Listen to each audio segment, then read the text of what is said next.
Assalamualaikum warahmatullahi wabarakatuh. Bismillahirrahmanirrahim. Alhamdulillahi rabbil alamin. Wassalatu wassalamu ala rasulillah Sayyidina wa maulana Muhammad Nurullah. Sirri wa sirri fi sirri la allahu asma wal sifatih. Saudara, dimanapun Anda berada, semoga senantiasa dalam bimbingan Allah Subhanahu wa Ta'ala, diberikan rahmat, hidayah, rezeki, serta kesehatan jasmani dan rohani, insya Allah. Saudara, video kali ini saya akan menanggapi beberapa pertanyaan. Salah satunya pertanyaan yang paling mendasar, paling bagus, yaitu mengatakan kalau Allah itu bisa dilihat,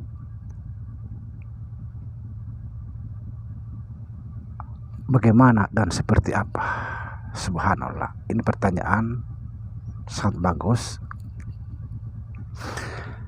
karena saya bisa menjelaskan seperti apa dan bagaimana kita bisa mengenal Allah yang maha gaib dan maha sahir, agar kita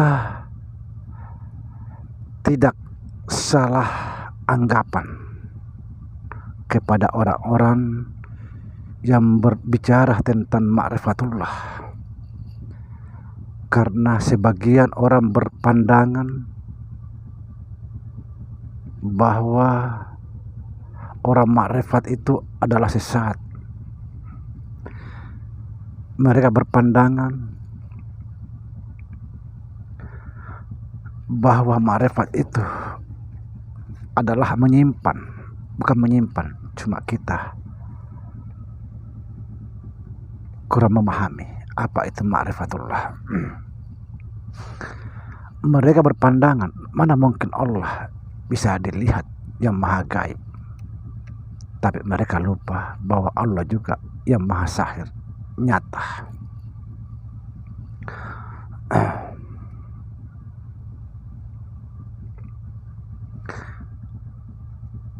Yang jadi pertanyaan, kalau kita tidak mengenal Allah yang kita sembah setiap saat, lalu siapa yang kita sembah? Jangan sampai kita hanya menyembah angan-angan terus menerus sampai akhir hayat. Nauzubillah. Karena seperti yang sering kita bicarakan, bahwa Allah menciptakan manusia itu supaya Allah dikenal.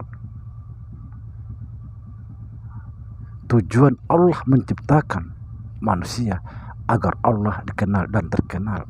Dari mana mungkin Allah itu bersembunyi? Sekali lagi,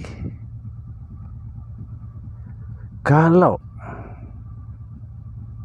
kita tidak mengenal Allah yang kita sembah setiap saat, lalu siapa yang kita sembah? Jangan-jangan kita selama ini hanya menyembah angan-angan. Nauzubillah. Saudara, mengenal Allah tidaklah seperti mengenal atau melihat sesuatu. Tidak seperti itu. Karena Allah itu tidak seperti sesuatu. Misalnya air laut di situ menetap, kita semua orang bisa melihat, tidak seperti itu. Atau misalnya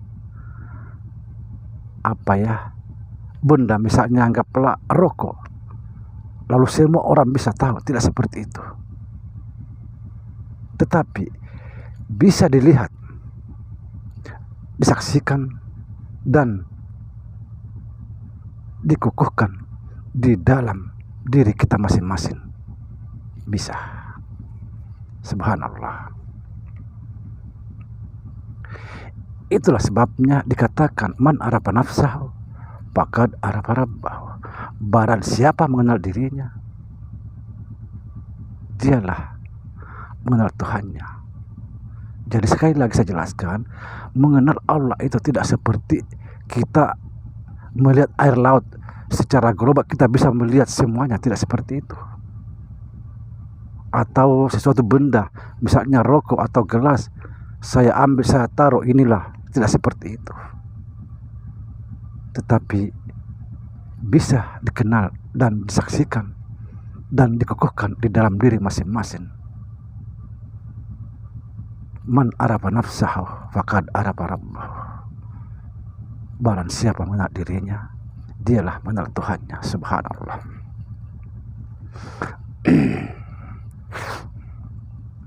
Jadi kenalilah dirimu, kenalilah diri kita, diri yang sebenar-benarnya diri.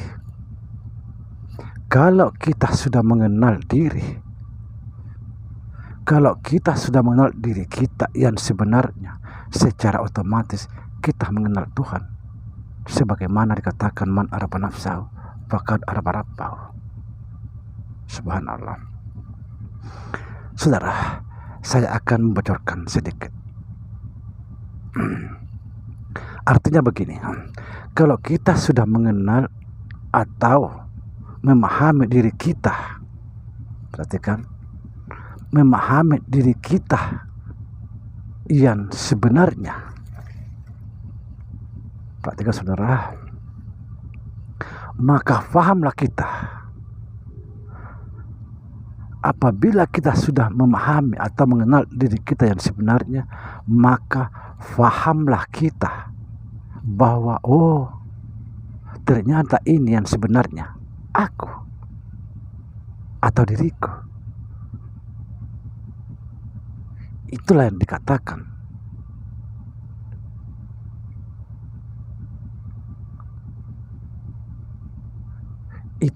dikatakan kita kukuhkan di dalam diri yang masing-masing, bahwa ternyata kita ini tidak ada apa-apa. Allah lah lahir batin, dia yang batin dan dia yang nyata. Subhanallah. Sekali lagi, bahwa ternyata kita ini tidak ada, yang ada hanya Allah. Kalau kita betul-betul merasa tidak ada, maka inilah disebut mati. Yang dikatakan para ahli marifat, matikan dirimu sebelum mati. Subhanallah. Saudara, saya akan potong cuma sampai di sini. Karena ada akidah yang harus kita lindungi di sini. Sebenarnya mati ini masih panjang lagi prosesnya, panjang lagi saudara. Mudah-mudahan nanti kita ada waktu membahas lagi. Tapi jujur, kalau kita bahas secara tuntas masalah mati ini, maka kita akan melanggar akidah. Di sini ada akidah yang harus kita tutupin, jangan sampai orang itu salah memahami. Jangan sampai orang itu salah memahami, maka terjadilah fitnah. Maka di sini ada sedikit saya tutupin masalah mati, karena mati ini tidak sekedar mati, oh udah, panjang lagi perjalanannya. Dengan demikian, mudah-mudahan bisa difahami video ini, dicerna baik-baik. Assalamualaikum warahmatullahi wabarakatuh.